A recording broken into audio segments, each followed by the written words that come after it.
There's the white flag from Barney the Flagman. 1 lap to go at Long Beach. White flag is out, brought to you by Whiplash Simcams. Yeah, can Rayleigh hold him off? He looked like he's started to gap Cantonio just ever so slightly. Got about half of a second. It's been hovering right around there. Oh, Cantonio really pushing. He's sideways out of turn number 1. But Rayleigh just keeping that car pointed in the right direction. Nice and smooth, able to keep it going. It's going to be tough. Antonio knows that there's not very many chances, even if you can get close enough to him to make a move. So we'll see as they come through 6 and 7, head toward turn 8 onto the backstretch. Deeper in the field, nothing changing. Lap traffic ahead. It's Kevin Peak and Bradley Alvis right in front of our race leaders down East Seaside Way. And to turn number 9 for the final time.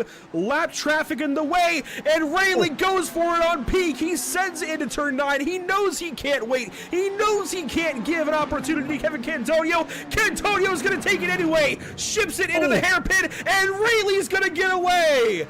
Thomas Rayleigh is going to be a race winner in the North American Racing League. A last lap bump and run wasn't enough. This man wins at Long Beach. Wow, what a finish coming through that hairpin. I thought they were all going to wad it up. We had lap traffic in there, staying in there.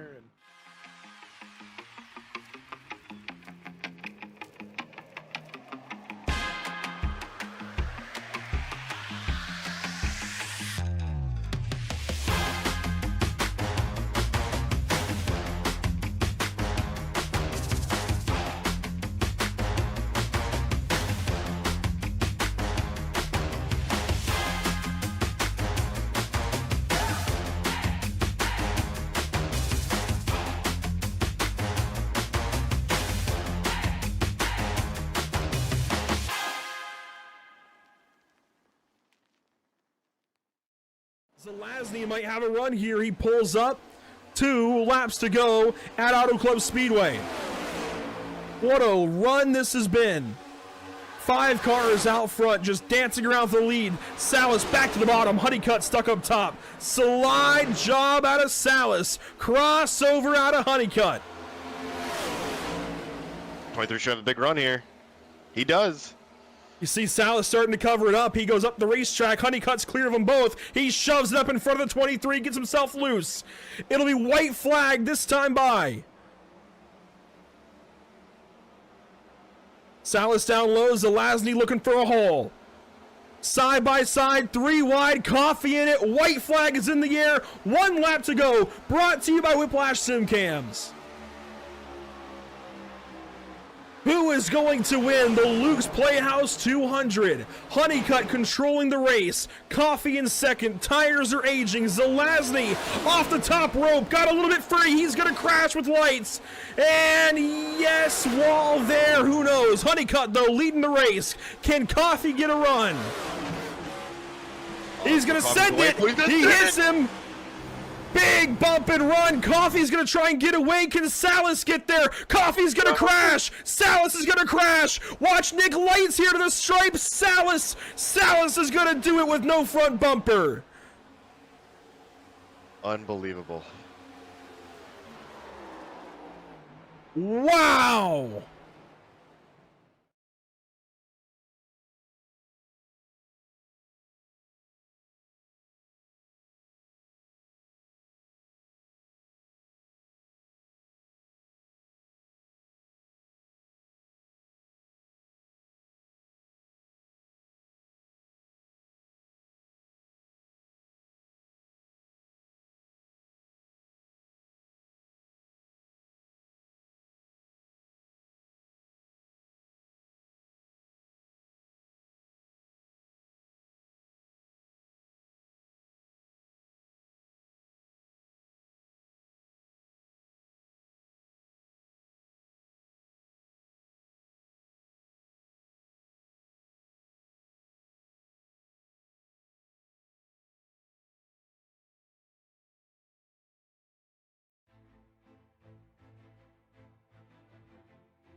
Among tracks that simply need no introduction, the Brickyard is a headliner.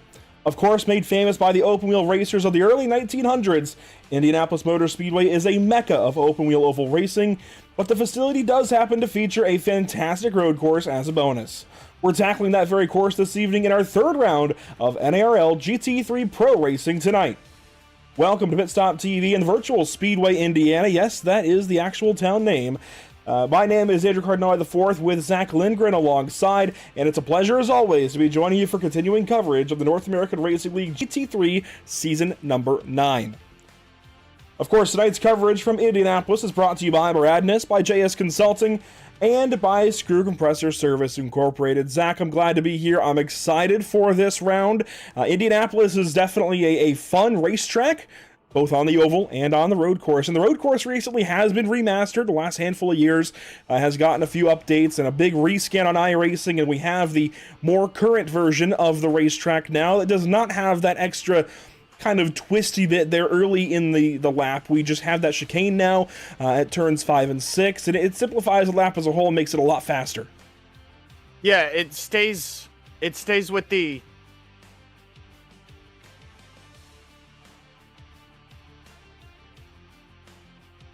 Uh-oh, might have lost Zach there for a second. Yeah, I apologize. But if you could hear me now, it stays with the trend that we've been having all season long of very, very fast, very technical. You see right here on the track map where you get this long straightaway down into 1 to get the technical parts through turns 2 through 5, and then that long straight again. So it's a very, very technical, fast track that these guys are going to have to deal with tonight. That it is, and I think that's the theme certainly for the season. I think Mexico in a couple of weeks will be a little more stop and go, certainly some tighter, twistier corners there at Mexico City, but New York, of course, Watkins Glen will be super bad fast, Suzuka as well, VIR kind of in between, and then of course Road America is just flat out full throttle, and then stop, turn 90 degrees, and do it all over again. So certainly a lot of very fast racetracks this season in season number 9. Let's take a look at the standings coming into this evening. Of course, on the pro side, this is how things break down with Dino Filippa on top, and he'll be on top of another set of standings here shortly that we'll take a look at in just a few moments. But Dino Filippa on top with 198 points and already starting to edge out a gap over Juan Blanett and Ralph Benitez. But I think everybody here in this pro class is keeping him honest. Yes, I think he's certainly the best driver right now, but there is competition. He cannot slip up. He cannot make mistakes. And I think we'll see that over the course of the next few races, even as this championship begins to form, Zach. And over on the Pro-Am side, things are tight, at least to the top spot. Marone and Pecorini very close. Then things are a little more spaced out, but it's still early. No drops are figured in yet. And these guys are still trying to hit their stride of the season. So certainly a long ways to go in season number 9. I alluded to the other kind of standing, if you will, Zach, and before we go to the grid tonight, we can take a look at our very first of 2026, our very first set of power rankings for the North American Racing League. This, of course, just figuring in the Pro and Pro-Am classes here. And here they are. Dino Filippa on top, Juan Blanett in the second place. I think that's interesting. Marco Saavedra kind of completing the trifecta there. They are certainly, I think, the top 3 drivers in the series. Then it gets a little more murky. I think Ralph Benitez certainly is great as well. But then it's a big gap back to Jackson Rosende, Eduardo Pecorini, and everybody else is kind of very, very close and able to move around a lot. I think this graphic will change a lot going into Mexico City in a couple of weeks. Yeah, and I mean, with what we've seen, what we've really seen is unexpected. We've really seen the unexpected. Obviously, the guys that we kind of expected to be up top towards the front are up top on top of the power rankings. I just said it like 3 times, but you get what I'm trying to say. There's a lot going on right there at the top, expectedly, but we've also seen a lot of unexpected. Last week we saw Paulo Gadai hold the top spot there for a little while over everybody at Spa. We've seen drivers that we expected to be up towards the front have a really, really bad start to the season. So while I do think the list of power rankings and what we see now is very, very accurate, I do also think that this could change as the season progresses, just because of how some of the drivers that we expected to be maybe a little higher, maybe on that list at all, aren't there just yet. So as the season progresses, I kind of want to see how this list changes up a little bit. Let's look at power rankings coming into this third round of racing in season number 9. I mentioned the grid is headed to the racetrack. There you see him gridding up on the front stretch here, Indianapolis. Let's take a look through your ATVO starting grid. Zach, on pole, Nicholas Rubelar. Some familiar names up front right away, as to be expected. Rubelar on pole. Juan Blainat will start from second place. Clearly, he is one of the favorites for the championship this season. Roman Pascucci flexing some muscle. Third in qualifying. Daniel Pastor there fourth. And back in row 3, still no Dino Filippa. It's going to be Marco Saavedra and Jackson Resende alongside one another. It looks like Dino did not get a qualifying lap in. He's gridded up, or slated rather, to start in 40th. So we've got a little ways to go before we find driver 71. I believe that may be in response to the actions we saw at Spa a couple of weeks ago. I think he may have had a qualifying ban for this race. Back to row 4 though, Martin Chico. How about Martin, or Martin? I'm not sure if it's Martin or Martin. Regardless, Mr. Chico, pole for Pro-Am from 7th spot alongside Noel Marone. And back in 9th and 10th, Hector Alvarez and David Schwartz. I want to continue with you, but if I'm being honest, Andrew, I'm having a little bit of computer issues, so if you could continue on, I'll join you here shortly.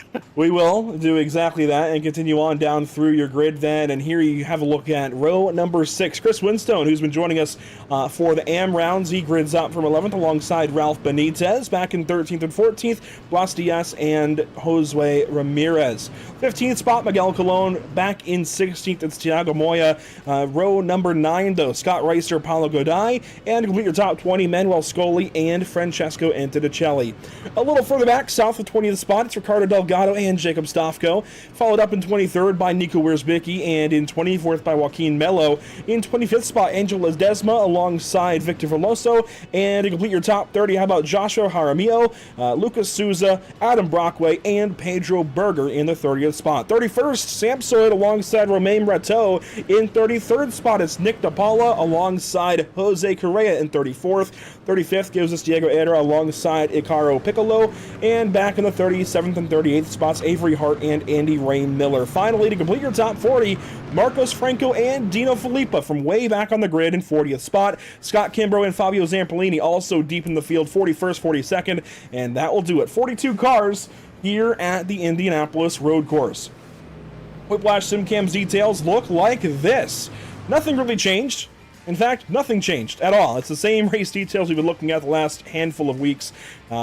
It's going to continue to be the same 20-minute sprint, 40-minute feature. It is the same race formula each and every round here in season number 9. So no surprises there. Of course, that top 8 invert will be something to watch. Weather conditions here this evening. There you go. 65.1 degrees in the air, 68 degrees on track. Of course, that is Fahrenheit. That's somewhere, if I had to guess, around 18 to 20 degrees Celsius. I'm not entirely sure. I think that's somewhat close, as very calm winds and pretty calm humidity there as well. It's a pleasant day to go racing in virtual Indiana.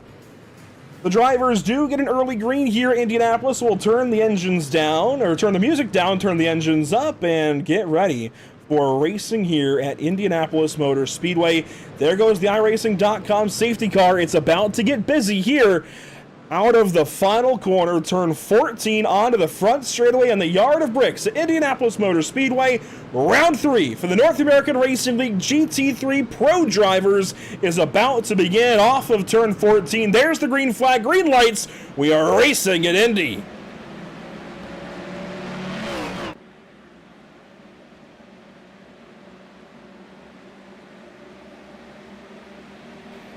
You see everybody fanning out, looking for their line into turn number 1. A couple of drivers getting a little bit chaotic here. 3, 4, 5 wide into the first turn. Some contact, some spins. We'll keep going and get a look at it all once this first lap is over. But my goodness, there's some chaos in the back of the field here, Zach. I'm not sure if you're back with us. We'll continue on. But the front of the field getting through the first handful of corners and into sector number 2 pretty cleanly. I am back. I apologize if I have missed anything, but No, like you said, a little bit of chaos towards the back. Everybody kind of lined out coming through the first, the back half of the track now. Pretty lined out, at least through at least the top 10. See a lot of cars back there almost in the grass, but as of right now, first top 10, first top 15 straight lined out. It's hard to cover it all in lap 1, so we're going to let these guys get their first lap of racing in as per usual, then go back and check in on everything. But as far as positions so far, you can get a look. Actually, let's do this. There we go. That'll bring up both classes, so you can see where everybody is after one lap of racing. Martin Chico already up to 6th as there's more chaos throughout the field. Let's just let the whole field come by here, Zach. It's going to be a busy replay segment in just a moment. I mean, this is kind of what we expected from Indianapolis. You see some cars still spinning back there, a little bit of smoke at the very least. This is what we kind of expected. Very fast, very close. You've got to use the fast parts of the track as an opportunity to pass, and these guys are doing just that. But those passing opportunities very narrow. So, again, we already see some cars coming down pit road, so we're going to have to take a look back and see what just happened here. And we will get a look back here with Nicholas Rubelar and everybody else headed down to turn number 1. I'm not really even sure where to begin. Dino Filippa, he started from the pit lane, of course, so he's not really a part of this. I guess we can just watch turn 1 and see if we can pick somebody out. There was a Mustang up the right side there, and that choke point of turn 1, man, it gets crazy. Gosh, you just see the gaggle of cars. We got 3 cars, 4 cars around, stopped facing backwards on the track, which is relatively crazy considering the fact of how many cars we had right there in the middle of 1 and 2 with only 4 cars being turned around. You see a couple cars getting going there. It's just, I mean, right here you see, like you said, that Mercedes come all the way down, all the way right. You see cars trying to already defend just because of how difficult it is to pass, and just absolute carnage around turn 1. That was just a big mess in the first couple of corners. I want to try to get a specific idea of who was involved, but there's just so much going on, and you've got to take a wide shot. You can't go too tight on anything because you'll lose details. Manuel Scully, it seems like maybe he was a part of it. I'm not sure who that Mustang is that went driver's right all the way to the inside, but that makes it difficult on these guys, and we'll just watch and take it all in. Several cars with issues. You'll be able to pick out your favorite drivers that are towards the bottom, if they are towards the bottom. There's too much there to honestly recap, Zach. That's a big mess at turn 1. And then they got through to the chicane here at 5 and 6, and there were some more issues for some drivers. This is a look at it a little bit. This is one of the points that we didn't really talk about right there at the beginning of the show, Andrew, that pinch point, or that chicane, so to say. That's a very fast part of the track as well, but just because there's a little bit of rumble strip there that likes to jet out from the track, the car becomes really on camera. You see a car right here as you get down through the straightaway. I believe this is at 6 now, 6 and 7 around there. I did not make the joke. I was just simply stating the fact of what corners they are, but again, very fast track. It's very technical. You have to get lined out. The line here is very slim, so these guys are trying to vie for position very quickly just because of how, wow, that's a big issue right there through, I believe that's 8 and 9 right here. So just with everybody being piled on top of each other and how narrow the line is, it's very difficult to get around this track, especially side by side, as we've seen obviously through turn 1. 3 wide, 4 wide, obviously just does not work. So a few laps in now, lap 4 of an expected 15. And boy, a lot has changed. We do have Dino Filippa on the racetrack, by the way. It looks like it was a quali ban for him. He is back in the 38th position. Here he is, as Andy Ray Miller has trouble. Oh goodness, this is down in turn 3-ish? 4 maybe? Yeah, turn 4 for Andy. He's getting turned back around. There goes one car by. It looks like that was a lap car. I think Chris Winstone. It was Chris Winstone. So he was in trouble there on the start. He had to go to the rear and get some damage repaired. He's now matching his car number in his position, and that's not ideal. That's only the position in class. He's 42nd overall. Or I guess 41st now as he's passed Jacob Stofko, who is in the pit lane. But boy, this has been a chaotic race already for the leaders. Down the front straightaway, though, to complete lap number 4 and begin lap 5. Nicholas Rubelar does have company here. Ezekiel Piccolo is now slow. I think he had trouble there at the start as well. I think that is one of the Mustangs I saw in trouble. And oh, around goes a Mercedes. That's Scott Kimbrough. Thiago Moya in trouble as well. He was slow there in the final couple of quarters, turns 13 and 14. It is really a difficult day for these guys. Here we go. Battle with Alvarez on Franco, turn 1. Alvarez looks to the inside going into turn 1. Franco tries to defend. A little shunt off from Alvarez there. They keep it clean. Well, as clean as you possibly can. Maybe a little bit adoring, but these guys still going at it here. Watching them through the early portion of the lap. That's turn 4. Here's the chicane at 5 and 6. Onto the kind of back straightaway here at Indianapolis Motor Speedway into what is that hard left at turn 7. And you see the defense from Marcos Franco. That's going to allow Joaquin Melo to get alongside. Contact there right at turn in. Melo on the outside of the corner. Now inside here at turn number 8. He has the advantage then for 8 into 9 and 10. And that Mustang gets clear. This is kind of in the midfield though. Let's go to the race leaders. Nicholas Rubelar completes another lap here in Indianapolis. It's the fastest of the bunch. He's got 4 pros right behind. And Martin Chico back here in the 6th spot in a Mercedes out of Argentina.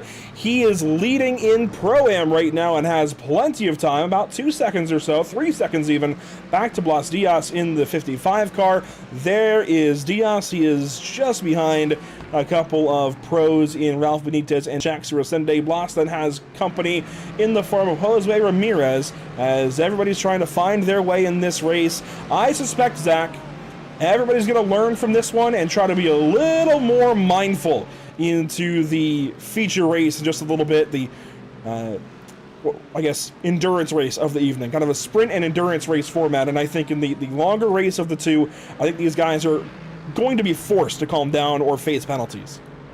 Oh, 1,000%. I mean, there's, like we saw right there, turn 1, lap 1, just all the havoc, but I think these guys also know the importance of gaining as much positions as they can. They know that of the skill level that is inside of this league, so they know they have to jump as many as they can, and I think that maybe that was a bit of the idea going into turn 1 there. But like you said, Andrew, the difference from the sprint race and to the feature to the endurance part of it should be night and day. These guys already now have a very good idea of what to expect going into turn 1 should it get a little bit more chaotic. Maybe not as chaotic as the heat race as we saw, but just more chaotic from being double filed coming to the green. So now these guys know what to expect. These guys are getting a good feeling for their cars. I don't believe the track state will be the exact same as what they are racing on right now. So maybe a little change up there, but still getting a good feeling for their cars so they know where to push it, where not to push it. So I think that's just the beauty of the heat race too. Maybe if you didn't put down a lot of laps in practice, you're using the heat race as said practice, and maybe it bites you, maybe it benefits you. But I think that's the beauty of the heat race, is learning what your car does, learning what everybody else's car does, and where you're better than, where you're not better than. I think that's just the beauty of heat racing. Currently on board with Noel Marone, who sits in 12th spot. This is one of the drivers that is in the power rankings top 10. That I was kind of surprised by, actually. I did not expect Noel to be up here. He has been really, really good. It is one to watch, certainly, for this entire season, I think. He's putting pressure here on Paulo Goday. Puts it up the inside of turn 13. Great move by Marone there to get that spot away from Goday, defending champion. And they're both in the top 10 of power rankings. This could be a deciding factor. That pass right there could be a big difference in who is in the power rankings next week between these two drivers. Who knows? As that was another look there at who is good right now in this North American racing. This the battle, though, for 11th, 12th, and now 13th as Antonelli pulls up. And then Antonelli had some issues there on the start, Zach, so it's good to see Francesco back in the battle. Yeah, it really is good to see Antonelli back here in the battle. We've mentioned his name all throughout the season, some good, some bad, but mostly good. Antonelli has a little bit of hiccup here at the start of the race, but still back here in the battle, 6th in class, 13th overall, just behind these guys. He saw the move that Marone put on Paulo Goday, maybe putting that in the back of his mind, maybe trying to set up Goday for that. Goday maybe doesn't have the speed that he was hoping for. We saw Marone make the move, and I believe 12. Antonelli falling back just a little bit, so I don't think he's going to be able to make that move. He's got to be a little bit closer. But that's just one of the perks of, again, racing in these heat races, finding things that some people don't like that you could use to your advantage, maybe using lessons from other drivers, moves from other drivers to try to put in your arsenal for the feature. So Antonelli here just kind of laying in wait right behind Paulo Gadai. And we see Paulo Gadai here dropping a little bit from Maron, coming back to the line. Last time we saw them, they were bumper to bumper, now about 2 to 3 car lengths separating them. Not a lot of a gap from the last lap, but still a gap is forming there between the two. Antonelli not letting these two get away. This is a much more overcast race as well than we've seen so far this season. That's going to help these guys as far as tire temps, Zach, but I'm going to be honest, I feel like you almost want the tires to heat up quicker here and maybe get a little bit warm, get a little bit slimy, because honestly, even... Okay, I got a soapbox here for a second. Building some cameras today, getting ready for this broadcast. Frankly, I couldn't do it in a GT3 car. I had to switch over to an Indy car, actually, which I think fits this course really well. But with that, you then also have cold tires just as bad as you do in a GT3 car. It just has more downforce, is lighter, can take the corners a little better. So I was interested by the fact that it took me a while to actually build tire temp even in the Indy car. It's a lot of straight lines here, Zach. There are some good twisty bits. There are some great corners, but it is a lot of straightaway, a lot of on throttle time, and it doesn't build tire temp super efficiently. So you have to kind of artificially build some tire temp the first couple of laps, or the first handful will be a waste almost. So if you want to get to turning laps quickly, and I know we kind of missed qualifying here for the pros, but I'll be curious to see how it is for the AMs next week, you certainly have to artificially scrub the tires a bit, and you saw these guys doing that on the reconnaissance lap there to get going, get formed up. They were definitely scrubbing their tires, doing everything they could to build some temperature. For this sprint race, certainly, you want to abuse the heck out of the tires. Use everything you can. When we get to the 40-minute race here in a little bit, I am curious to see how much more lenient these guys maybe will be, and if they try to save tires at all, or if they just stay full throttle and go for it all. Well, and I think what you mentioned there, Andrew, just kind of plays to what we were talking about earlier about how fast this track is. It is very difficult to, one, be fast, and two, have grip on cold tires, and this track forces you to pretty much have both. You see the cars very, very not really wiggly, very, very under control with these warm tires underneath them. But we saw on cold tires a lot of side-by-side, a lot of people going forward and backwards, a lot of cars facing backwards. And I think that just goes to show how difficult this track is, even though there's a lot of straight, like you said, a lot of on throttle time. A lot of that on throttle time as well is through corners, it's through turning both left and right. So I think that's just the beauty of this track as well. It's a very, very different beast. We've seen a lot of rovals, so to say, come up in recent memory and of recent times of road courses being in the middle of an oval, which this track is. Obviously, Indy famous for its 4 corners that turn left, but also maybe not as famous for its right-handers as well. But I mean, it's making its name known here just for how difficult it is to get around this track on cold tires. Even on warm tires, you see the field so spread out, it's difficult to not only get up to somebody, but make a move on somebody just because you're running the same speed as them. I'll be honest, Zach, I think in modern day motorsport, certainly the Indianapolis 500 has still all of its prestige, and it builds on the prestige yearly. But look back at the last 20 years or so, and I think this road course has gotten just to be nearly as famous as the oval. Think back to the tire debacles with Formula One trying to come here back in the early 2000s, and certainly they had some good racing-ish, but the tires kind of stole the show, so it got famous for that reason. But I think in more recent years, IndyCar has made it more famous, NASCAR even made it more famous, and now IMSA is racing at Indianapolis yearly. SRO is racing at Indianapolis yearly. I think it's becoming a really cool road course to go run. It's a little bit simpler, kind of like Watkins Glen in that aspect, or even Road Atlanta. It's a simpler course. It certainly is technical. It's also contained within a world-class racing facility that has all the amenities you can ask for. Indianapolis Motor Speedway, certainly world-class. It is one of the best places you could possibly go race. So it's got that going for it. But yeah, I think it's becoming more and more famous as years go by, certainly, as we watch this battle now between Blas Diaz and Josue Ramirez. Ramirez in the Lamborghini that is very hard to miss. It has got some colors going for it.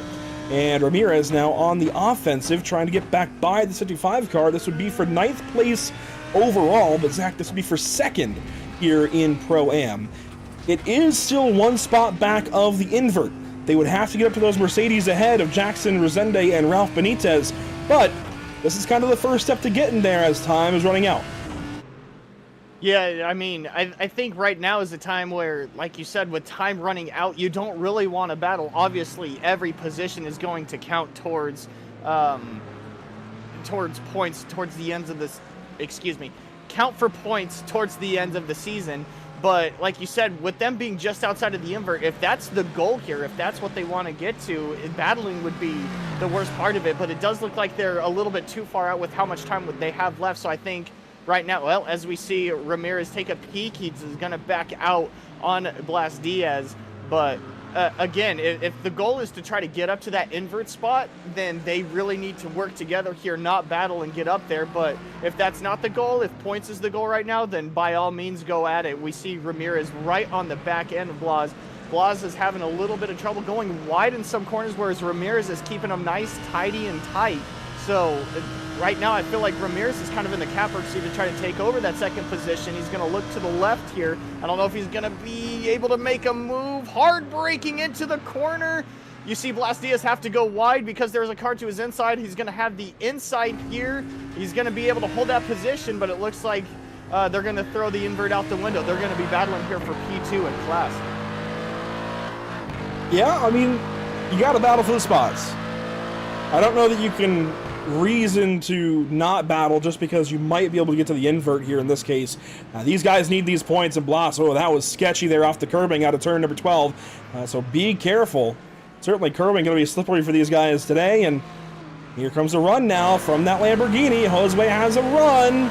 Ramirez moving around. You see Blas Diaz kind of taking it low on the straightaway. There's the run.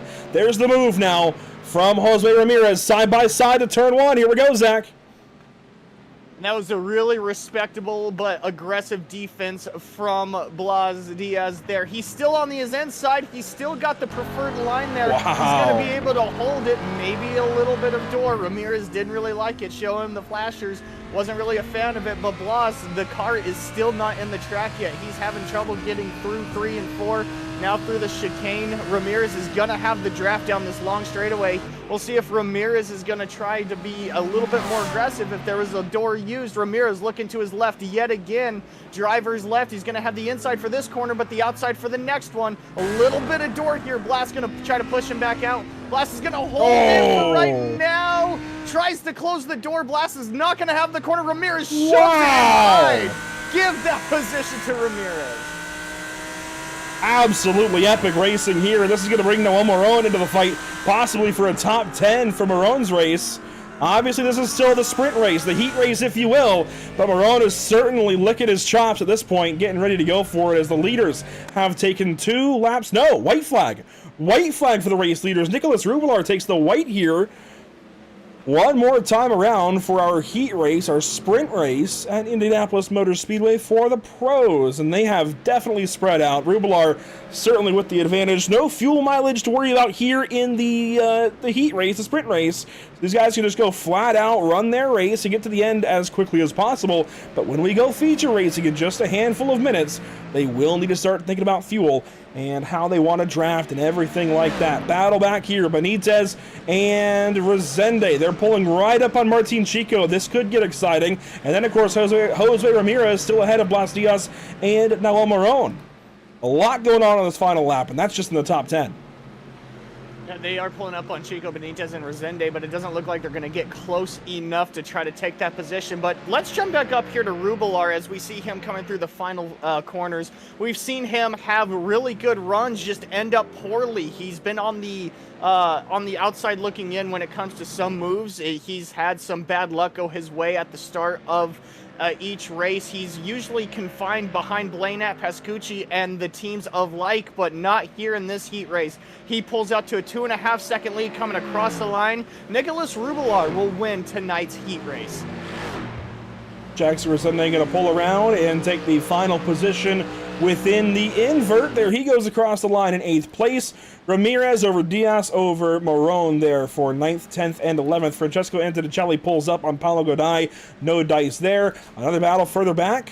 Ricardo Delgado trying to put some pressure here on Nick DePaula. It'll be a drag race, but certainly Delgado too far back. Diego Era falling behind Joshua Jaramillo and just ahead of Jose Correa. That rounds up your top 23. There is Scott Reister. A rough opening race of the day for him. He'll go 24th. Pedro Berger, it seems, back in the 26th spot with Hector Alvarez in between them. And a few cars left to finish. Oh man, this is where you start to see some body panels falling off. Scott Kimbrough back in 34th. Dino Filippa does get to 35th, but only 5 spots gained for the current pro points leader. This is going to hit him hard. Yeah, we like you mentioned, Andrew, as he crosses the line for his checkered flag. It's had to start from pit road because of the incident that we saw last week.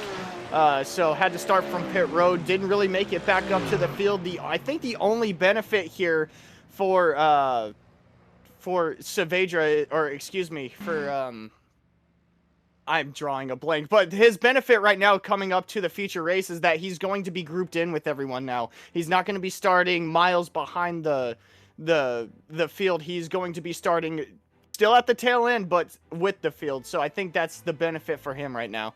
Yeah, I think Dino certainly still has a lot of work to do, obviously. 35th, not a ideal starting position for the feature, but 40 minutes to work on it. Hey, 1 car per minute, and he can get to the front. So let's see what he can do. I do want to go back to the power rankings coming into this evening, and I want to use this a lot as this season goes on, not just here for the pros, also for the AMs, beginning next week when we come right back here to Indianapolis.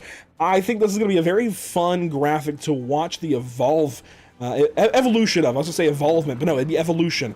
I want to see the evolution of this graphic, see how things change, and see where drivers end up moving to and what their rankings end up becoming, because you see we have the scoring system there on the right, so they technically have a value, a point, or amount of points to their name, and essentially that is a score out of 100.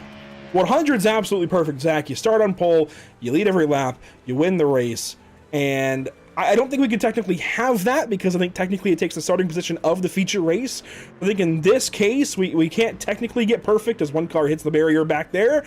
But you can get pretty darn close. You can certainly get 90 or above, and Dino's already very, very close. Tonight's certainly going to impact him, but I think he is still going to be in the conversation for at least 70 plus, if not 80 plus, going into, where the heck are we going next? Mexico City in a couple of weeks. So I'm intrigued. I'm just intrigued to see how this graphic changes in the next few weeks, and certainly with the Pro-Am drivers, Zach, because this is looking at the league as a whole. So this is counting Pro-Am drivers versus pro drivers. It's not giving Pro-Am drivers their own category. So you can see Pecorini, Godai, Marone, they are better than a handful of pro drivers currently based on their results. Those, of course, being Pascucci, Pastor, and everyone else that's not pictured here. So they're doing a fantastic job, and I'm excited to see who else from the Pro-Am category can get up here.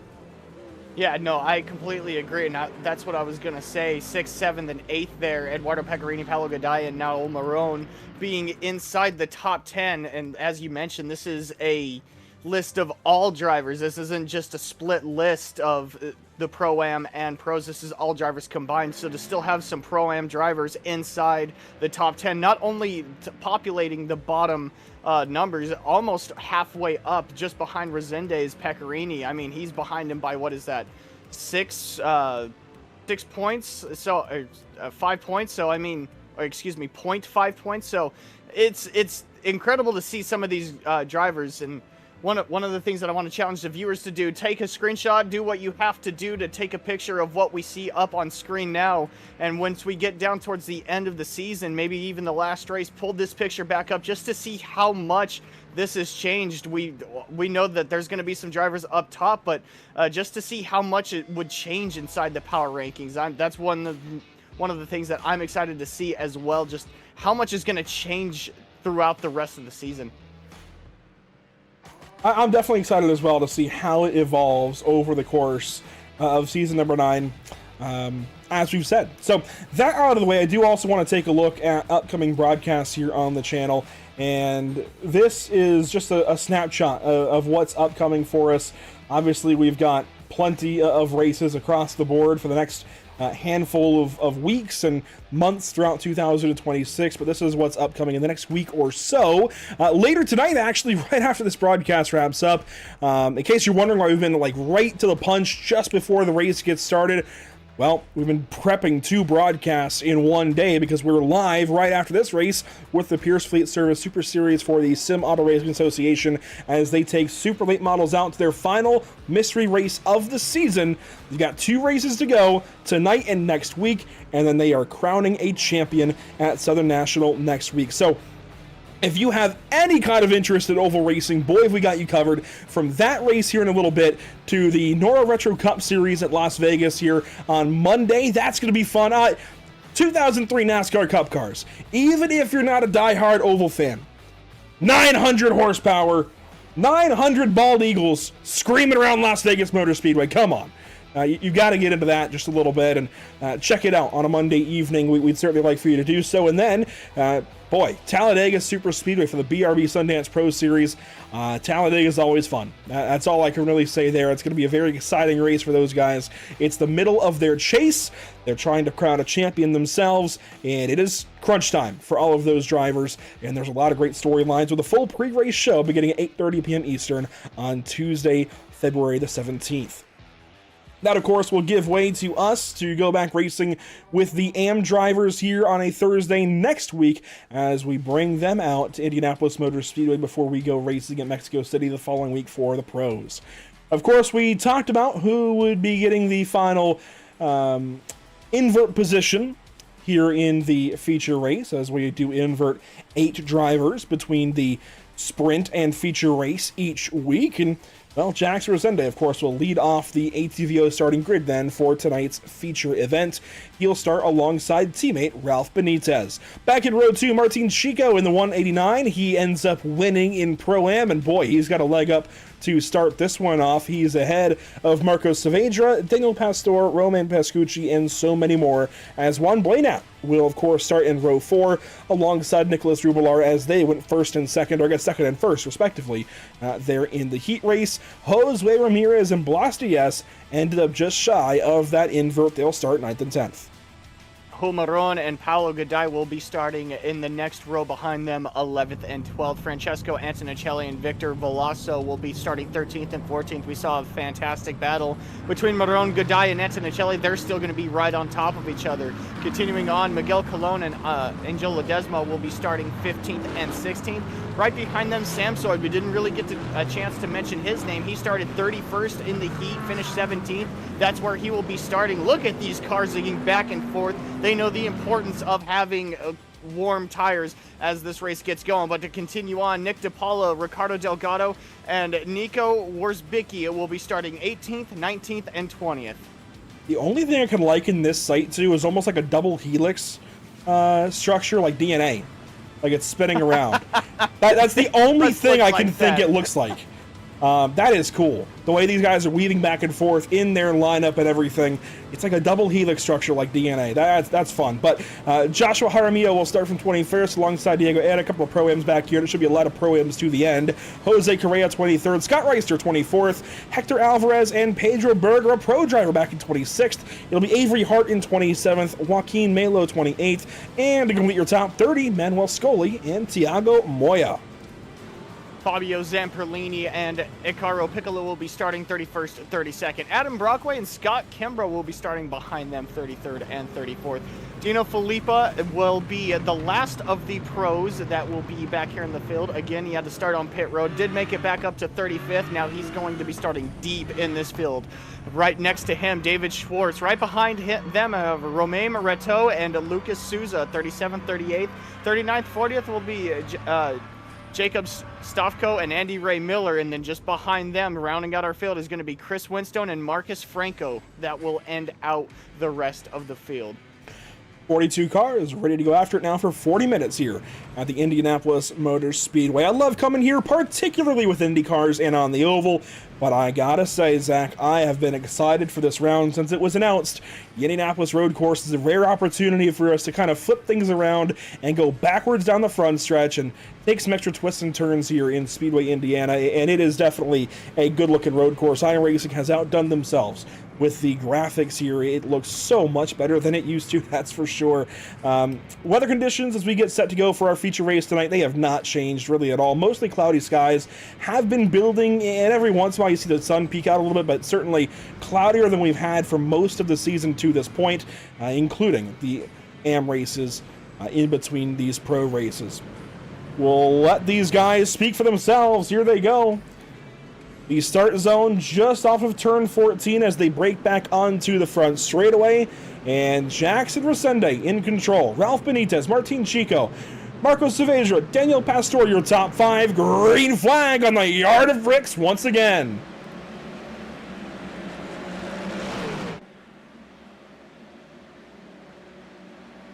Already seeing some 3 wide, hoping we can minimize the incidents down here to turn 1, Zach. It's chaotic, though. 3 wide early in the field, 3 wide here in the top 10. There goes the 75, Josue Ramirez, and many more turned around in turn number 1 and 2. Oh, chaos yet again to start this race. A little less because of cars and maybe just a little bit of cold tires, but we did see 3 wide, maybe even some 4 wide as we come through the chicane through the first time. We see some drivers both jumping it and avoiding it. That's probably a good idea to try to give everyone as much space as possible. There's a car hard into the outside wall coming out of the chicane. Not for sure who that was, but that was towards the back. These guys are still looking 3, 4 wide coming through 2, 6 now, trying to get through 7 as well, still side by side. I can't say cleaner than the heat race. It does look it as of right now, but still these guys still right on top of each other as we see Resende here getting a good gap over his teammate, but still a lot happening here. We already have some stored activity, but we'll get to that as soon as we get through lap 1. A lot of these guys now getting lined out, still side by side though, back here through the back. We see Dino Filippa still back here through that, or that was his teammate that got turned around as well. So those team cars not having the best of runs. We see some cars coming down pit road already trying to get their damage fixed for this feature race. Big hit! Was that Dino? Back there. Was that Dino? I can't tell. It was not. It was not. It was, I think, Juan Blanat. Oh my goodness. Maybe not actually. I think it might have been. I'm not sure. Well, that is lap 1. Let's go back. Give me just a moment. Let's find a good spot here to get this one reviewed. This is already out of the chicane, so we'll go back slightly farther. This is going to be front stretch down towards turn 1. And let's start with 1. Juan Blanat, there's that pink car in the middle, number 89 on the side. He's 3, 4 wide there to turn 1. I know he was sent to the pit lane, it looks like. He tags, I think that was Josue Ramirez. He saw one of his teammates go around, a second one ahead of him. This is going to be huge for SDR. 2 or 3 cars out of the front running from the get-go here to start off the feature race tonight. Let's go back and take another look. Being 3 wide going into turn 1 is not the most ideal. I want to see if maybe... I don't know that this is really his fault. I think he just kind of got put in a bad spot. He could have been further to the right. Yeah, it could have been further to the right. I mean, obviously, though, still going into turn 1 on lap 1, you're trying to give as much room as possible, especially to the guy to the inside, just because he's not going to have the right angle. So I don't blame him for giving the guy, whoever was to his right, a little bit of more room. Just there was a car out there to the left, and he did tag him, so I guess that would be at the steward's discretion. Let's see what happened here to the rest of that team. Pascucci, we saw both of those cars get turned around. Oh, forcing 3 wide there. So Pascucci's at 23, center to frame. He's not the first car around there. He's the second car around. And both of them go around without being touched, it looked like. Yeah. That is a really painful mistake to make as a pro driver. Admittedly, I wouldn't know. I'm not a pro driver, but I know for a fact these guys will not be happy with themselves to have gone around on cold tires as they are the pros. That is going to dig at them quite a bit. Victor Veloso also had some issues here in the first corner. He had to go to the pit lane after lap 1. I think he might have turned a couple of cars around. Here's turn 1 for him. He's that bright kind of teal aquamarine green number 10. The Mercedes there, driver's right. Behind now that Mustang there, they check up. He gets into the Mustang, and you see the bumper comes off of Veloso's car for a moment. I think that might be why he got a penalty, but let's wait a little bit longer. We're through turn 1 now, see if maybe he had something else go on. I know Pedro Berger took a big hit over here out of the chicane.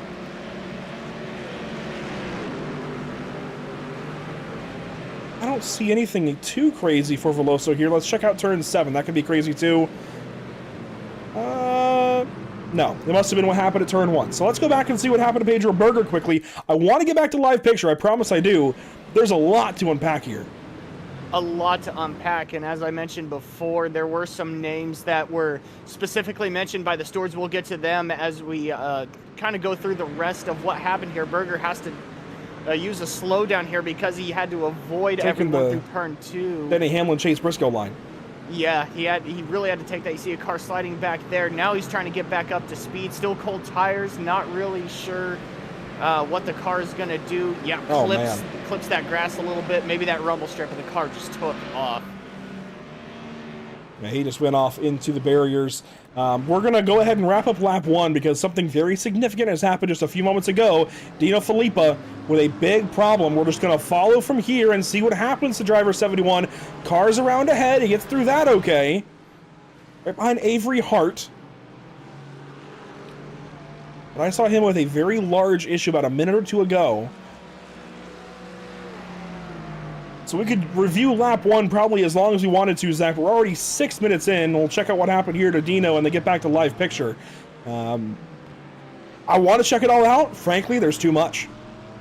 Yeah, there was just so much. We had about 7, 8 cars that were turned backwards or at least sliding. So it's so difficult to go back and tell just because of how quickly this field gets spread out, the amount of names and numbers that get thrown around because of it. So yeah, no, I don't blame you. It's very, very difficult to keep up.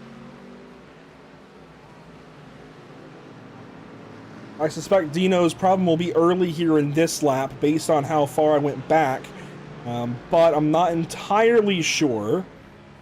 There's a car around in turn 4. That isn't related, actually. There's multiple cars around there. That looks to have been Francesco Antonicelli and another car. I did not think I went this far back. And it was recent when it happened to Dino. That's why I wanted to get back to it. So I didn't think we'd be following him for a whole lap here. And I'm afraid to fast forward because I'm sure that'll be when it happens. He's not really gaining much on the guys in front. We saw a big brake zone for Dino. He's able to outbrake the guys right in front of him, but he had to check up because of that. That doesn't happen here in the final couple of corners. I will fast forward to find it, but he had a large moment that sent him backwards quickly. And admittedly, this is not an exact science at all. Okay, it doesn't happen there, so let's go forward maybe some more? I feel like by now it would have happened. Honestly, might not have gone back far enough, but we'll let it be, unless it happens right here, maybe. Honestly, I might not have gone back far enough. We'll try one more time. It's where he isn't around Avery Hart. Okay, Samsung is around. This is promising, Zach. This is promising. It should be in the next 20 seconds. This is points leader trying to come back through the field. He ends up going backwards, though. He was negative 10 miles per hour at one point. That's how I know he had a big issue. So it was more than just going off. Right there through the chicane, he caught the grass a little bit. Car wanted to take immediately to it. Fell back behind Hart and everybody that he was battling against. Now you see that's the issue that we saw beforehand. So, well, there it is. Right there. We finally found it. Here we go. This will be it. This is with a couple right behind Scott Reister. Turns in, cuts across one of the Bradness car's nose. That was a little bit anticlimactic. I'm sorry that took so long to get to, but points leader, I wanted to at least see what happened to him. It was just, it's not an exact science. It's difficult to get back to it, but let's get back to the live picture here. Nicholas Rubelar leading in the 77. He was able to get spared by everything on lap 1 in turn 1, so he's well ahead now. And a lot of Pro-Am guys have moved into the top 10. Zach, I know we don't have an overall ticker to show, but there's only 4 pros in the top 10, only 4 pros in the top 13, as Roman Pascucci has just passed Romain Rateau. There's Rateau in the Porsche, Pascucci in the Aston Martin ahead. So, 5 pros through 15 cars. That's impressive.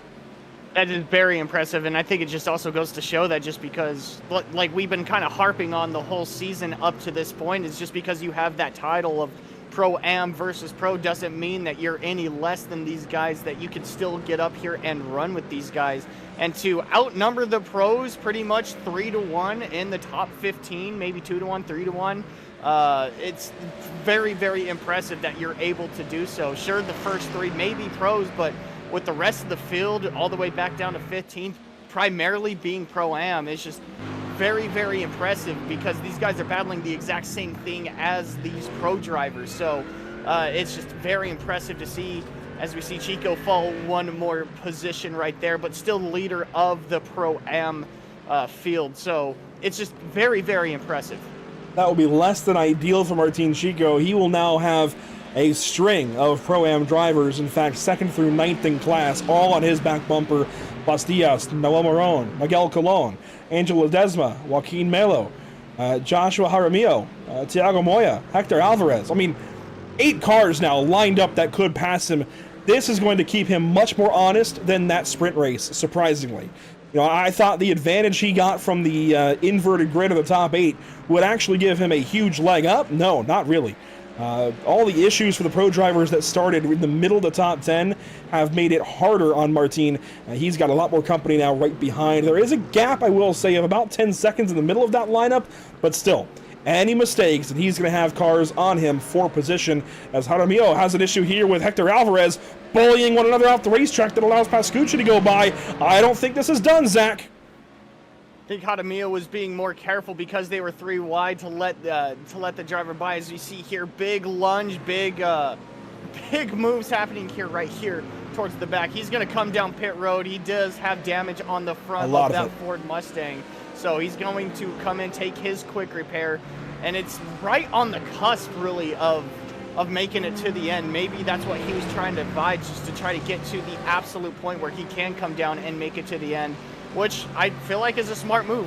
Just come down pit road, hits the wall right there on pit road, maybe just a little lapse of concentration. So come back up here to live picture, Avery Hart battling one of those bright color cars. Avery Hart gonna lose the position there, but still though, a lot of racing to be had. Josue Ramirez will take that position from Avery Hart in that very bright colored car. So a lot of racing to be had here, still a lot to go on. We're still over half of this race left to go, still 8 minutes over half of the race to go. Dino Filippa is back out on track after his big issue. He's still running decent times, currently sitting 17th overall. So, and I mean, with everything that's gone on, 17th overall. Not bad. I believe it said 6th in class. Yeah, not bad. That is not a bad.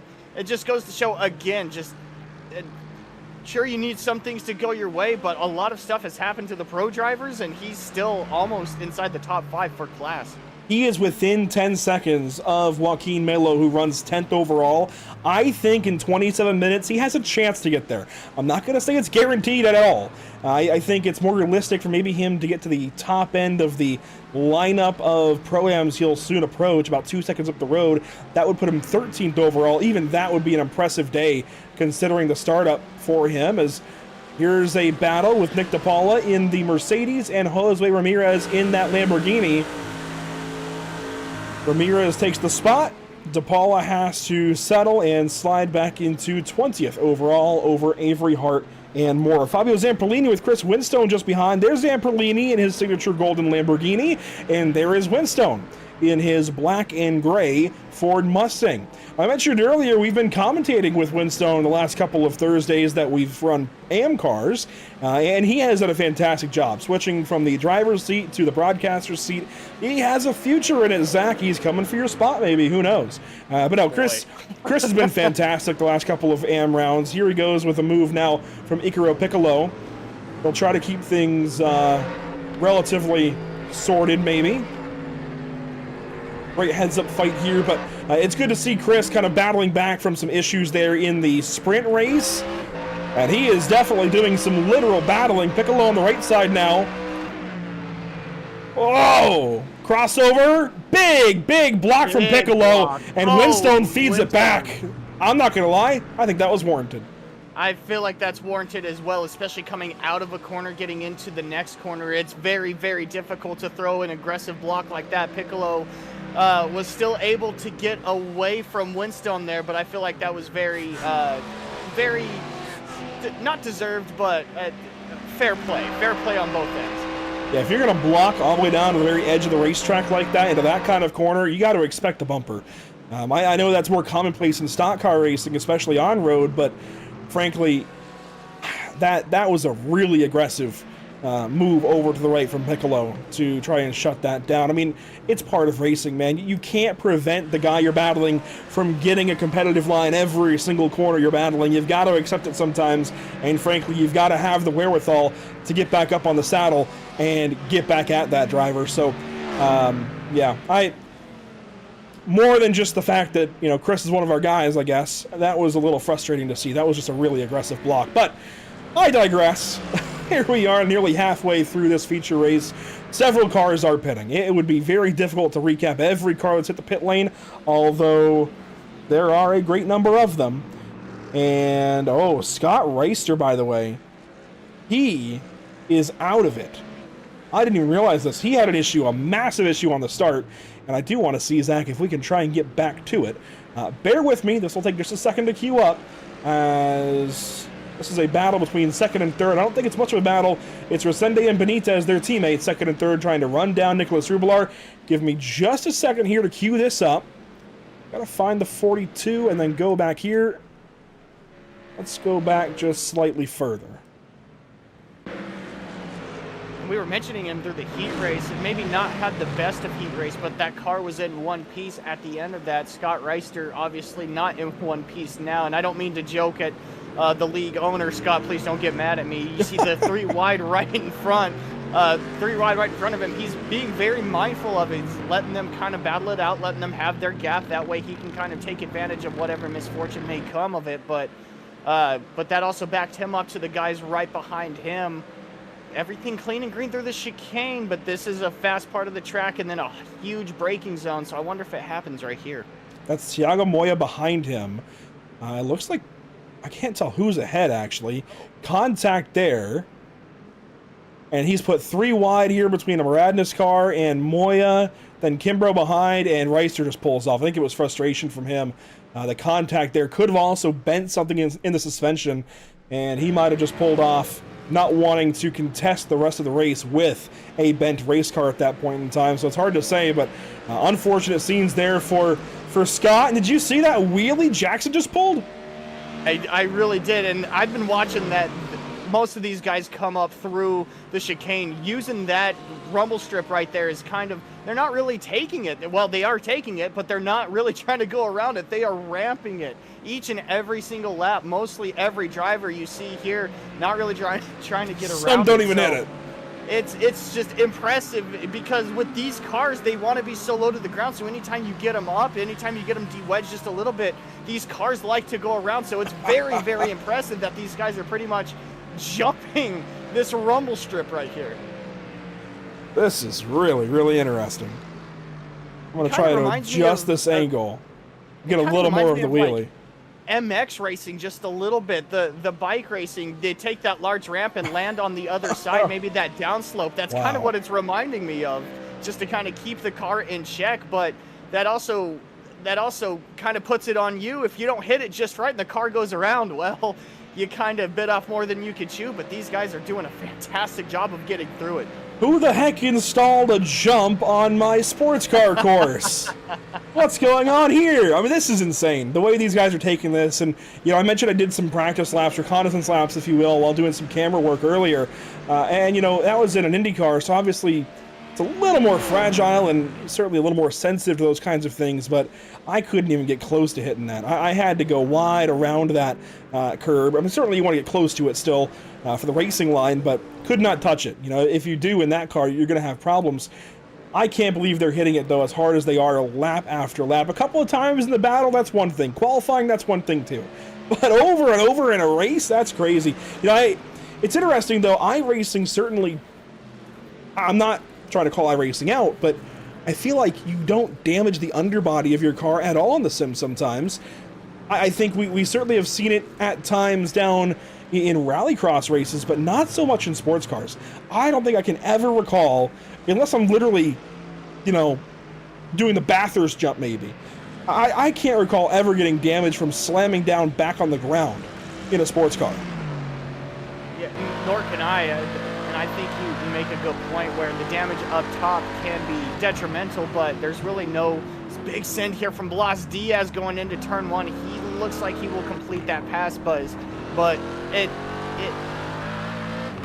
like you said, taking a jump like that in these cars, constantly slamming it back down over and over, lap after lap, it should at some point damage that underbody, but maybe it's just iRacing maybe hadn't figured that anybody would be taking it like a jump, so they possibly didn't configure any kind of damage underneath. I'm not for sure yet. Hopefully we do see that in the future to make one of the most realistic sims as possible even more realistic, but no, like you said, I haven't seen any kind of damage to the underbody as well. I want to say they do have it for the McLaren F1 car that they brought out. I want to say that is a thing for that car in specific, but I don't think it is for the more touring cars, the GT3s, the GTPs, and of such.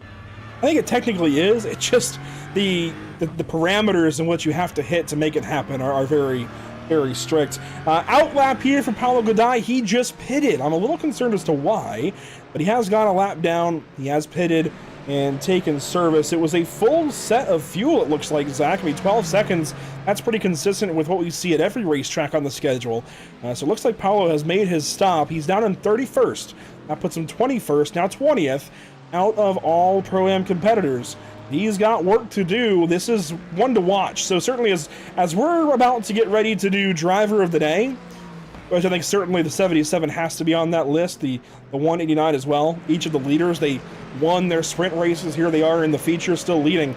On the other end of that spectrum, Zach, Paulo, big issues. And this is going to cost him dearly in the championship. I know it's early.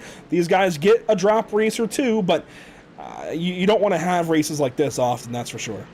No, you're exactly right, especially when you have to use that poor finish as your drop race. You don't really have anything else to lean on throughout the rest of the season. Maybe you get caught up in somebody else's mess, or maybe you just mess up and you're able to use that drop towards the end of the season. You don't really get that here, as we see a car have a little bit of trouble right in front of the leaders here, right in front of Rubilar. They're able to get away unscathed. But going back to Paulo, he was one of the names that I wanted to mention at the beginning of this race in the turn 1 melee. He was deemed at fault for one of the incidents by the steward, so that put him even further behind, and now having to make that pit stop would put him even that much further behind. So not the greatest of day for Paulo. I think he's still making as good as he can out of what he can make.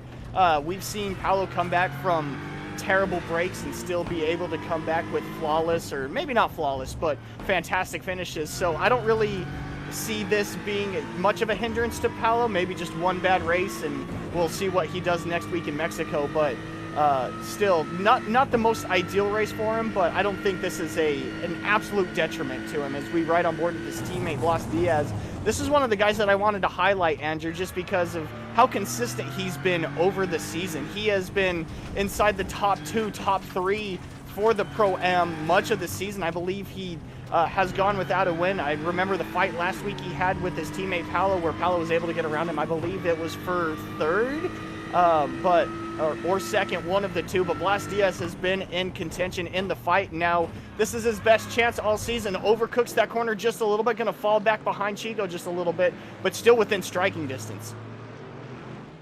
Juan Blanat hitting the pit lane, maybe. Yes, he and Dino Felipe both just pitted. So pit window certainly has to be considered open for everybody as they will work back onto the racetrack here. A very slow pit speed, 40 miles per hour, and you got to hold it till that line a little past the pit wall. So it slows you down even more, puts you way further back than you might expect. It's a long, long pit road here on the Indianapolis road course. And they get back sorted. There's your race leader, though. Jackson Rosende, boy, he is right behind him, isn't he? He's right behind Dino. Passing Dino Felipe. Yeah, put him in lap down. Rubelar, we saw a little bit of back and forth with these two last week. Looks like they're going to play nice, as for the time being, Rubelar, Dino's going to give Rubelar plenty of room, and I think that's respect out of the leaders. If he's going to go a lap down, you might as well not really even fight. We know Dino's got pace. We've seen him jump back up inside the top 10 for class. He was just outside of the top 5, almost top 15 overall. So I think Dino knows that he's got a fast car. He just doesn't want to ruin it right now. But Rubelar has got the pace of the quickest car. He's been setting purple after purple lap. Maybe not the last few laps, but he has been consistently one of the faster cars on track. You see him flashing there that he is going to look to make a pass going into turn 1 here on another lap car. As we see here, Rosende coming down pit road. His teammate Benitez is going to stay out, which is kind of interesting, the fact that teammates are going to split strategy. Rosende here coming down pit road. Rosende comes in. He's not alone. Pastor comes in. Chico, Diaz, Colon all come in. Good to see Miguel Colon doing well today. It's been a kind of off season for him so far. Competitive, but not really making massive noise. So good to see him doing well.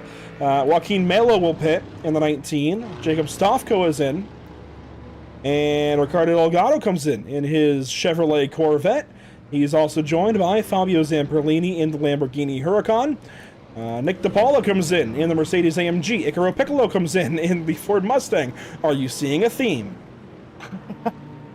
Seems everybody wanted to wait until the last possible moment. We are coming down to, well, we are under the last 15 minutes, so obviously the theme here, try to run it out as much as you can, take as less fuel as possible, so that way you can fling that car around. Blas Diaz got the pass! He passed Martin Chico. Well, Martin wanted to immediately try to bring the battle to him out of pit road, but Chico was not able to. We've seen these two have similar pace, so I wonder now if Chico can bring the fight to him. We saw the gap was about 1 second just before pit road. Blast, huge jump over the chicane. That's going to hinder him down the front stretch. Here comes Chico now. He's going to look to the left. Will he make a move coming into 6? It looks like it. Nope, similar braking points. Blast will be able to hold on to that position. Blas Diaz needs to put pressure, or rather needs to drive away. Martin Chico needs to put pressure on Blas Diaz. And this is going to be a lot of fun to watch. Martin slow there at turn number, what was that, 10? I think, yeah, turn 10. He was slow off that quarter, though, and that's a big issue because it's not the longest throttle section of the course, but it is one of the longer on-throttle sections. And, boy, it requires a lot of momentum to get around, and he lost some time there. That's going to hurt him seriously, as there's Ralph Benitez and Nicholas Rubelar. Rubelar gets off the pit lane nice and cleanly. He should have plenty of room. He's done some fuel saving. That said, that is Jackson Rosende on the approach, but Rubelar, no worries. He gets down and away quickly.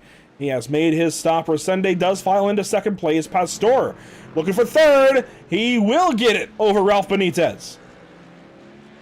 We've seen Benitez be with Rosende, his teammate, this entire race, right on his back bumper. But it seems here, it just seems here that that little bit of 1 lap pit stop difference there is going to play a huge factor as he falls behind Pastor.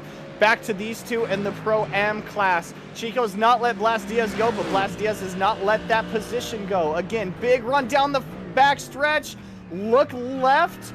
Kind of trying to get outside of the mirror for Blas Diaz, trying to get him to look twice going into the corner. Wasn't able to do so successfully, but these two are still within strike, or I should say, Chico is within striking distance of Blas Diaz. Not really let him get away. Not closed up much, but has not let him get away. Again, these guys have been running similar lap times the entirety of the race, so it's going to be difficult for Chico now, if they have been running similar lap times, to find that little extra thousandth, maybe that extra hundredth to even get up to Blas. As we see a car around, I'm not for sure who this is, Thiago Moya around. He will get back on track. He will join the racing line almost immediately. Will get out of it, let these cars go by to get back up to speed. Back up to the fight for the Pro-Am win here at Indianapolis Motor Speedway. Blas Diaz with the lead. Martin Chico just behind Zach. We have waited right until the last few moments here. 11 minutes to go. Let's get these nominations out of the way. I know the leader has to be one. Do you want to take him? Well, I'm going to take the layup for the leader in the pro class, Nicholas Rubilar. We've been talking so much about him throughout the first 3 races of the season. The first 2 races, or excuse me, the first race, has trouble with this teammate at the Red Bull Ring. Has trouble with this teammate. Doesn't get a good finish. We saw last week at Spa trouble with Dino Filippa and company. Doesn't have a good finish at Spa. Finally gets clean air out in front of everybody and has proven that he is belonging up there. Driven away almost 5 seconds over Resende. I got to take Nicholas Rubilar as my driver of the day today for the pro class. As far as my Pro-Am class, I'm going to have to take the leader again, Blas Diaz. Again, he has been in contention the entirety of the season, the top 3, so to say. Maybe if he hasn't been top 3, he has been fighting for said top 3. Finally, is today his day to finally pop off that elusive #1 spot for him so far. He has been third, second, third, constantly all season, both heat and features. But he's got a very hungry Chico right behind him. But give me Blas Diaz for my driver of the day in the Pro-Am. I'm going to go Pro-Am first for my first pick. Martin Chico. Way up. If you're taking Blas Diaz, I'm taking Martin Chico. Martin's not done. 9 minutes to go. He can still get back up to Blas and get this spot away. He can still win here in Pro-Am. So, yeah, I'm going to go ahead and take Martin. I think he's done a fantastic job. He didn't race last time out at Spa, I believe. So, kind of already hurting himself there in the points, but if he doesn't have to use any more drops, he might be okay. He can still be in contention for a championship, certainly. And down or up, I suppose, in pro, it's challenging. I really don't know who to go with. So many drivers have had so many issues. I mean, pro drivers that are out include Pedro Berger, Nico Wierzbicki, Manuel Scoli. Marco Saavedra is in the pit lane, I think, again for a long stop here. He is still stopped, and still stopped, and still stopped. It's been 30 seconds nearly for Saavedra. So, I would like to go for somebody like that, but they're all, of course, out of the race. Pascucci, of course, had his issues. Here he is in 9th overall, but 5th in class. I don't want to just take the layup of Dino Filippa, but he has done a fantastic job, Zach, of getting through the chaos. I mean, he's up 19 spots overall. I don't want to take the layup. I'm thinking just a little bit.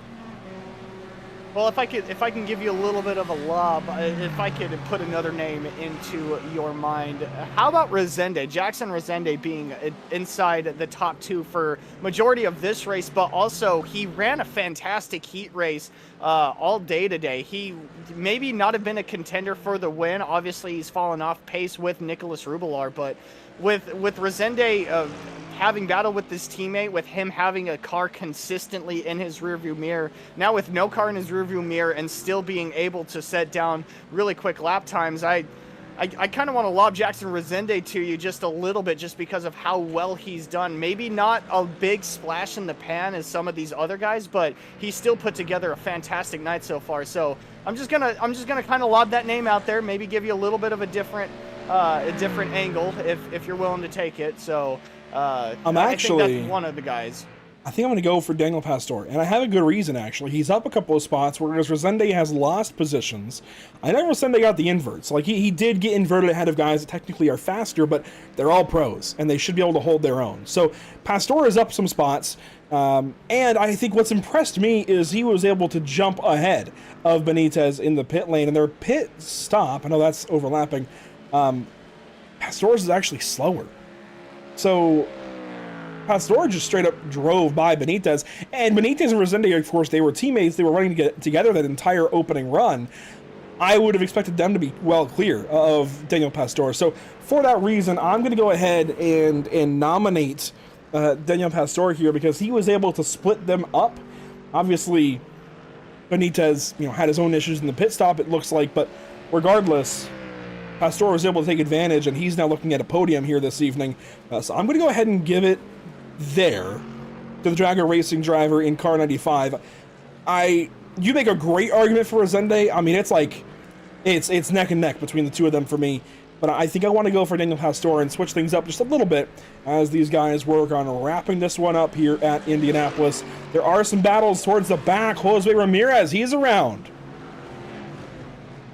We saw Ramirez have a fantastic run in the heat race, not really the best of finishes to the feature. Still a little bit of racing to go, but he is in the clutches of a lot of drivers here. Doesn't look like there's too much damage to that car. Maybe just got a little overzealous trying to make a pass. Let's see here. Racing with, I can't tell who that is ahead. Joaquin Melo maybe got down into Melo, and Joaquin put a big block on him and then grabs him there on exit. I don't know if that was intentional or not. It'd be hard-pressed to say that it was, considering how sideways that 19 car was, but let's get a look at it maybe from the 19's perspective.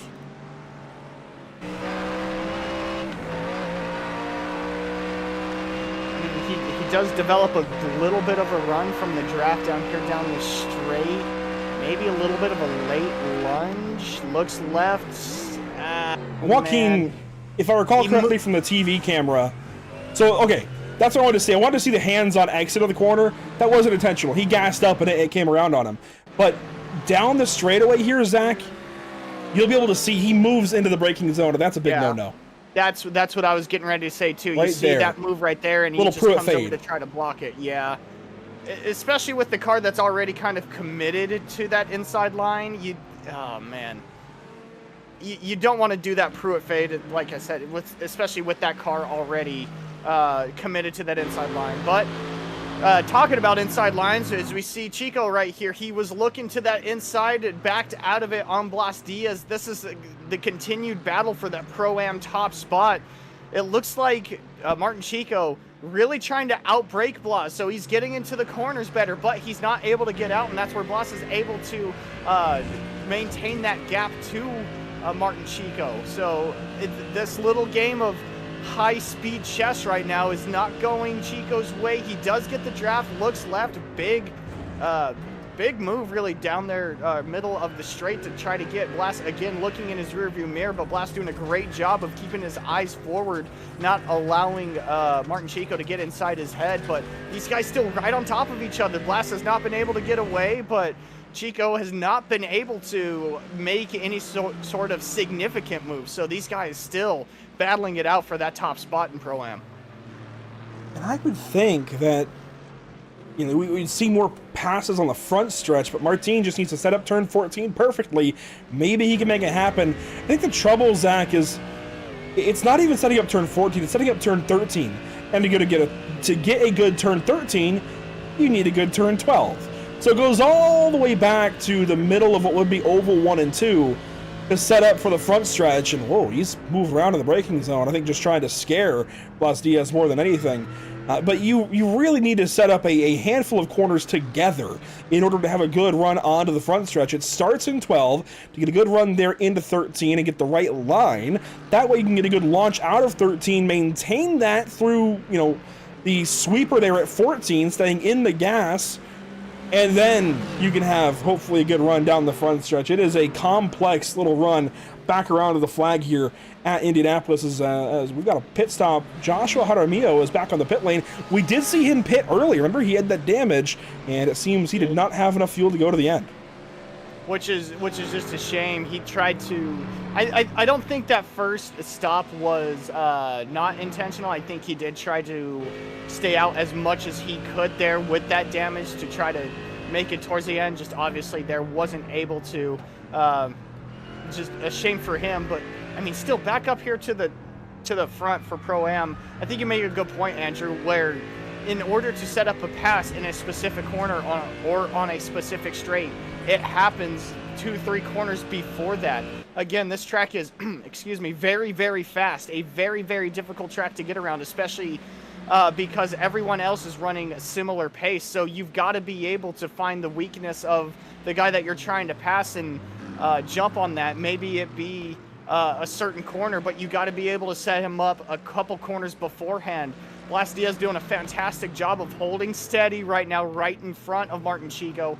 Martin Chico now, we're down under 2 minutes, almost under the final minute. This could be the white flag here. So if Martin Chico's got something here, maybe he's got to hold for just a little bit until that white flag lap, maybe develop a little bit of a run. That way he could try to pounce on Blas Diaz. Just saw a big move. Oh, it's right behind these guys. Juan Blanat racing from Romain Rateau down to turn 1. Contact here between these two. Juan Blanat in the pink car on the outside. He falls back. Here's Nicholas Rubilar leading the way. There's turn 13. He's going to come around and collect the white flag, brought to you by Whiplash Simcams, this time by. So white flag for your race leader one more time around here, Indianapolis Motor Speedway. He's got 8 seconds back to Resende. Then it's Pastor, who's actually got Benitez closing in. That's a little battle we can watch this final lap. And of course, Blas Diaz off the final corner with Martin Chico just behind. This should be fun. Yeah, I agree. And like we've mentioned before, Martin Chico, very, very aggressive on braking. Blas Diaz able to get away after the fact. You see there again, able to clear or get up to his bumper in braking. Blas wasn't able to scoot away there just a little bit. Now able to scoot away as Martin Chico used a little bit of the grass there, but Martin Chico using up them brake pads as much as possible to try to gain on Blas Diaz. Blas Diaz has got a handful of corners to hold tight. But here we go. This draft is going to be what kind of determines this race here. Big draft from Martin Chico. Who's going to look left, not there. Blas Diaz is going to hold strong as of right now. I don't see the pass happening any other way. So up to your overall race leader, Nicholas Rubilar. Almost a perfect round here at Indianapolis Motor Speedway. About as perfect as you can, sweeping the sprint race, sweeping now the feature race here in Indianapolis. A perfect day as far as the results show for driver 77. Nicholas Rubilar will win at Indianapolis Motor Speedway. Not a big surprise there. Blas Diaz, here we go. Battle with Martin Chico. It's going to be Diaz over Chico. He's going to drive off into the sunset here in Indianapolis. That Aston Martin has got himself a race win. No contest off the final corner. Blas Diaz finally able to take that monkey off his back, gets the first win of the year. Huge congrats to Blas Diaz, but we still got racing back here. Here's Zamperlini and company, a big gaggle of cars back here, still vying for position. Zamperlini, a big wiggle, is going to look to the inside, not going to be there. He's going to have to hold position as these guys come through the final corner of this race. That was that battle with Juan Blanat. Oh, a car slow. Oh, they're crashing across the line. Fabio Zamperlini and several more. Joaquin Melo. They got to the line for the most part. Wow. I wonder if they ran out of gas right at the end. That was a slow car right at the line. Zamperlini cleaned him out. So I don't know if maybe he was just braking after the line or if he was slow at the line. We're going to have to go back and see what happened there. A lot of chaos. We saw a lot of slow cars right there as we funnel out the last few cars coming down to finish up their race. But wow, a lot of chaos right at the end. You see here, slow car on the bottom just trying to limp it home. That's Stofko. Again, slow car. Oh, wow. Wow. Honestly, he didn't do anything wrong. No, I don't think he did anything wrong either. You're not expecting a car to slow up right at the line, especially when you're coming through at the speeds that you are. Wow, just a lot of chaos right here. Oh, Melo absolutely sputtered to the line. Yes. You can see he slowed down big time, and Zamperlini tried to weave. Melo tried to block him. Okay, Well, I don't know if it was much of a block. I think that he was trying to give him the line, and Zamperlini was just kind of doing a weave to congratulate, maybe just, hey, congrats everyone on the finish. And as soon as Melo found out that he wasn't going to make it, that's when Zamperlini found out, and they were on top of each other at that point.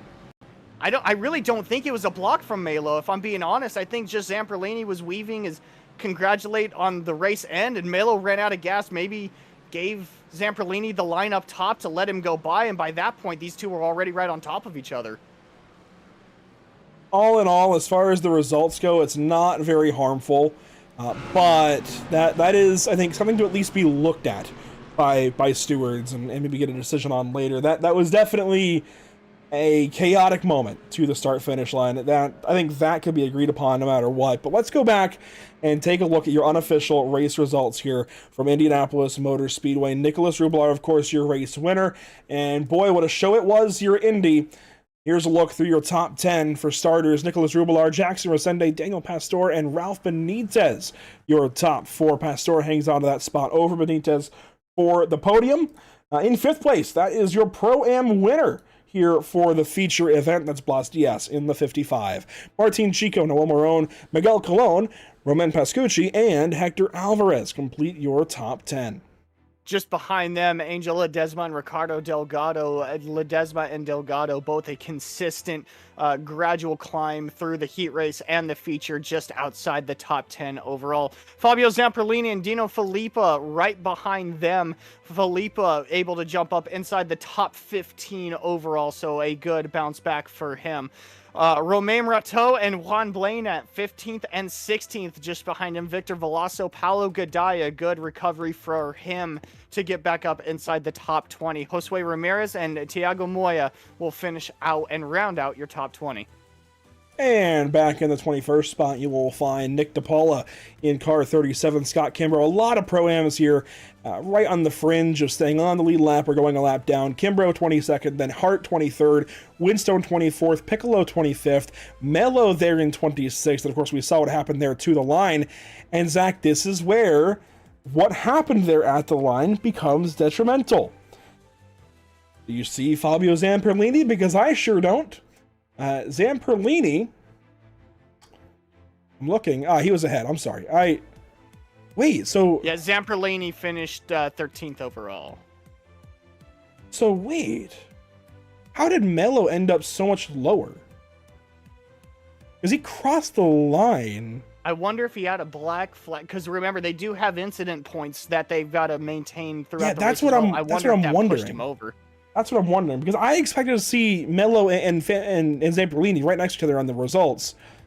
That is really strange. I think that had to be a penalty then for Mello, a time penalty from the sim for incidents, because I don't know why otherwise he wouldn't be with Zamperlini. Regardless, Mello there in 26th, Stofko 27th, Jose Correa there in 28th spot, Jaramillo there in 29th, and complete your top 30. A disastrous day for Saavedra, but 30th place.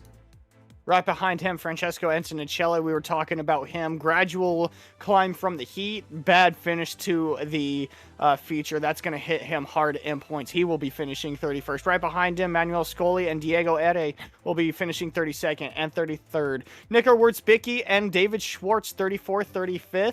Marcos Franco, Andy Ray Miller, 36th, 37th.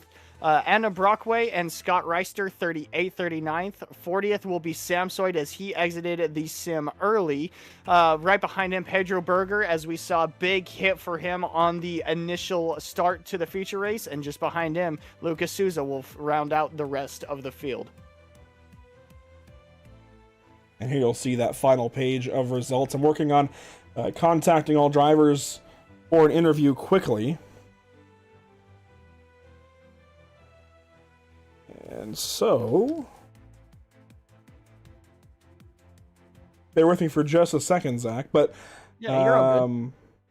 Well, while you finish that up, I want to hear from everybody in chat and everybody that watched this race through and through, how they enjoyed the race. I thought it was a fantastic race here at Indy, if I'm being absolutely honest with you. A very, very quick track. Again, staying with the theme of the season of very fast, very quick tracks. Rubelar able to pretty much pitch a shutout. Had to start at the tail end of the invert in 8th. Was able to get up, able to miss all the chaos in the first few laps. Able to get back up to the lead and then just drive away. So a huge shout out to Rubelar. Hopefully we'll be talking to him here soon as we try to get these drivers in. But just a fantastic race overall, I feel like. Just, again, the speed that we saw, the like you had mentioned, Andrew, having to set up your passes multiple corners ahead to make sure that you had something for the guy in front. And then just the battles. We saw the battle there with Pro-Am lead between Chico and Blast Diaz. So just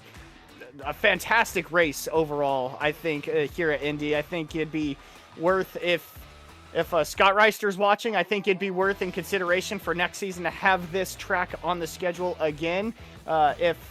If we're not sticking to themes, I think this track is at least worth the consideration to have again. I think it suited these cars well, suited these drivers well. Chaos at the start of the race to warm up the tires, a fantastic race down to the end. I think just overall a fantastic race. And we are getting some drivers trickling in. Nicholas Rubelar has connected. Let's go ahead and get a word with him, but not before we award our North American Racing League Driver of the Day Vote Award, if you will. Kind of mixed words there. Blas Diaz will grab that. So that's, of course, great for Driver 55. Hopefully we're talking to him in a moment. But Zach, first, we'll speak with our overall race winner. Not only is he the race winner here in the feature, Nicholas, you're able to grab the heat race win, the sprint race win there as well. So all around, a great day for you in the points. It's going to be huge moving forward into Mexico.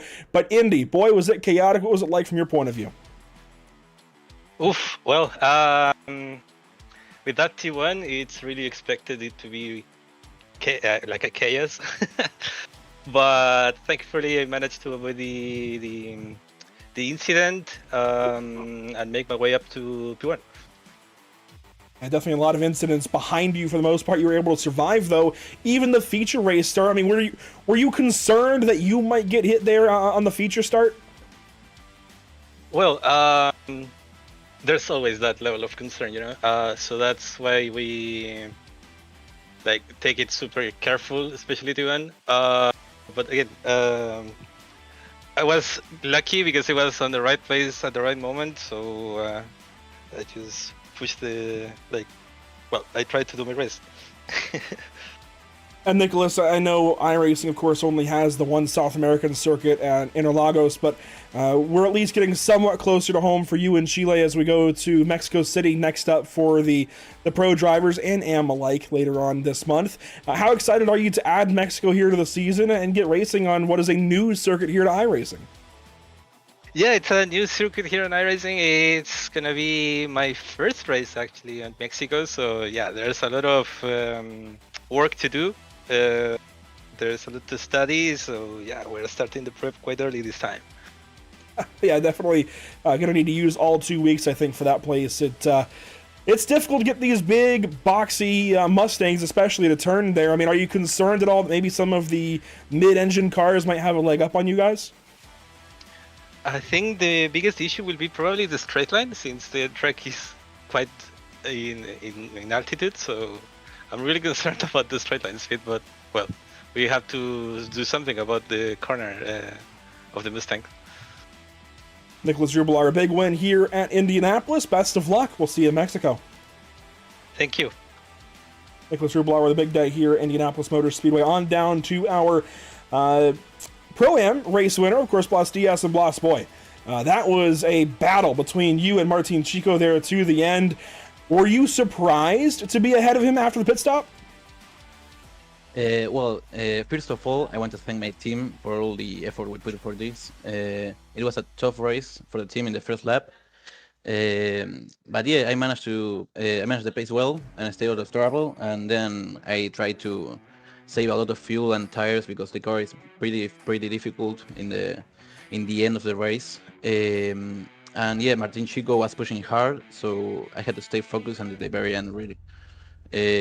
But I'm really, really, really happy to bring like the win home, and thanks to everyone watching. I don't know, it was an amazing race for me. I'm going to ask you a pretty similar question to what I just asked Nicholas. Of course, he's in Chile, you're in Argentina. We don't have the South American round in Brazil. We were not going to Interlagos this season. I'm pretty sad about that personally, but we are getting at least closer to home for you guys. Mexico, it's kind of a pseudo home race for you guys. Are you excited for that as it's a brand new track to the service?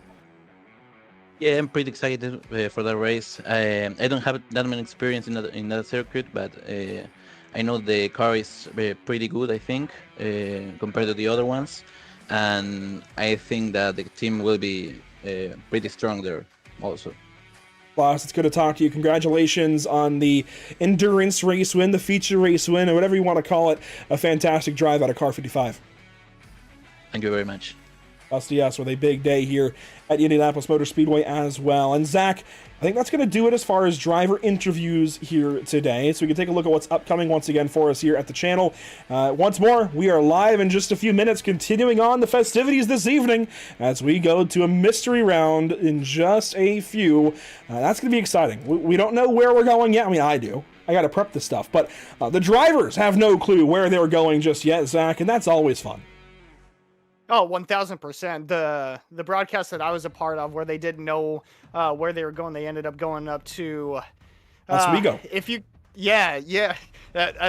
that was a fantastic race. It keeps everybody on their toes, really, and it doesn't really give an advantage to anybody that may be running away with the season. So I think that having those mystery rounds is a fantastic idea for the Sarah late model series, the super late model series. So I think that's just a fantastic idea. But then moving on to Monday, the NORA Retro Cup series you had alluded to earlier, Andrew. A fantastic idea. The 2003 NASCAR style cup cars where just no holds bar, all go at it. I very excited for that one as well. A lot of great racing coming up all across the board here. A lot of oval racing, certainly, but we love our road rounds here on Thursdays with the North American Racing League. Thanks for joining us this evening. Make sure to join us here in just a few moments for the Sarah Super Series at an unnamed short track. We'll be going there. Well, I guess the session is open technically, so the drivers know where they're going. It's South Boston. I love South Boston. It's a great racetrack. It's, good place to go racing. So make sure to tune in for that here in just a few moments. A big thank you as well to our partners with the channel, with the series, Moradness, JS Consulting, Screwmaster Service Incorporated, and Rocket Designs. And here at the channel as well, Whiplash SimCams, MXWraps.com, ATVO, Murtis Esports, CC's Business, and the North American Racing League.